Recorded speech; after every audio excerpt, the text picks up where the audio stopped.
Keith Ellison, the Minnesota AG, who was the first elected Palestinian member of Congress back in the 2000s. He had said that we expect our community to eventually vote for President Biden, over Donald Trump, because we know exactly what we get with Donald Trump.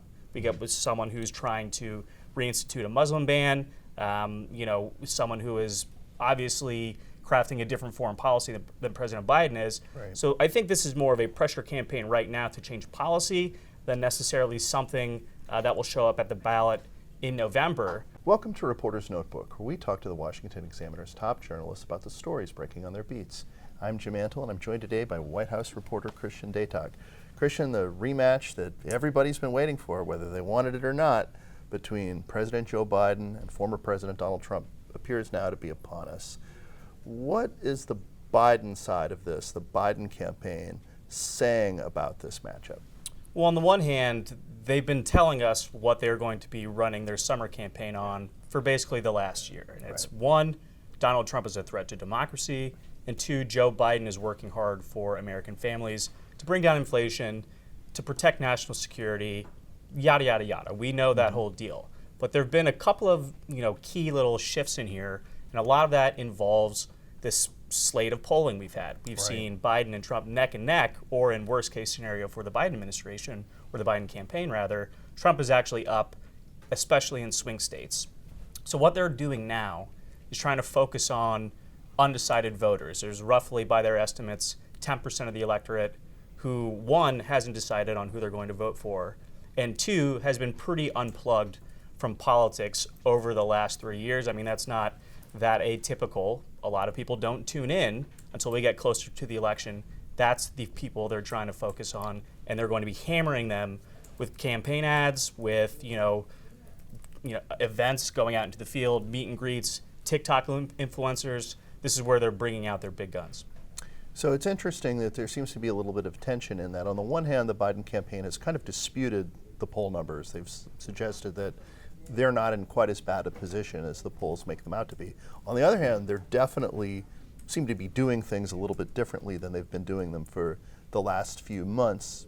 Does that signal that they do have some concern, or is it just, better safe than sorry? The concern is there for sure, and I think it's one thing to hear the White House sort of hand wave polls.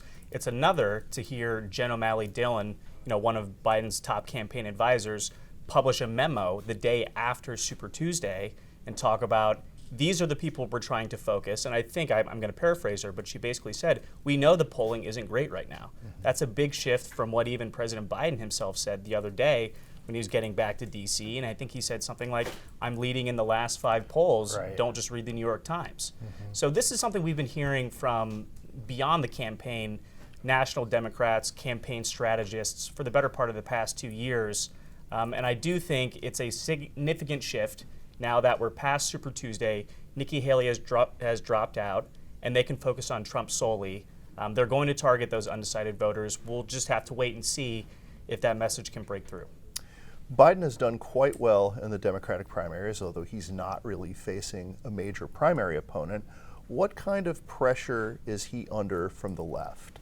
He's under an enormous amount of pressure, Jim, and it pretty much solely focuses around Israel's war in Gaza. We saw what happened last week in Michigan. More than 100,000 Democratic voters cast ballots for uncommitted. That showed up again on Super Tuesday. The states that were particularly worrisome for the president were North Carolina and Minnesota. Minnesota, of course, has a larger Arab and Muslim American population, although it's not as great as Michigan. They voted something like 20% for an uncommitted candidate. That was up from less than 1% in 2020. Now, of course, the 2020 field was extremely crowded. But this is a massive pressure campaign that the White House and the Biden campaign can't afford to ignore. And I do think they're trying to address it. They've sent administration officials to Arab American and Muslim American communities to have dialogues. They're obviously trying to push for this ceasefire. But until we see a substantive policy change that results in fewer Palestinians being killed in this Israeli offensive, I do think that's going to be a source of concern for them. That being said, if you listen to people like Keith Ellison, the Minnesota AG, who was the first elected Palestinian member of Congress back in the 2000s, he had said that we expect our community to eventually vote for President Biden, Sure. over Donald Trump, because we know exactly what we get with Donald Trump. We get with someone who's trying to reinstitute a Muslim ban, someone who is obviously crafting a different foreign policy than President Biden is. Right. So I think this is more of a pressure campaign right now to change policy than necessarily something that will show up at the ballot in November. But if Biden doesn't get the results that he's trying to push for right now in regards to a ceasefire, that could all change.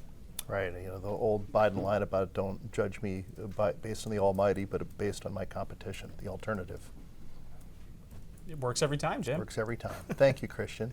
You can read Christian and the rest of our political team's coverage at WashingtonExaminer.com.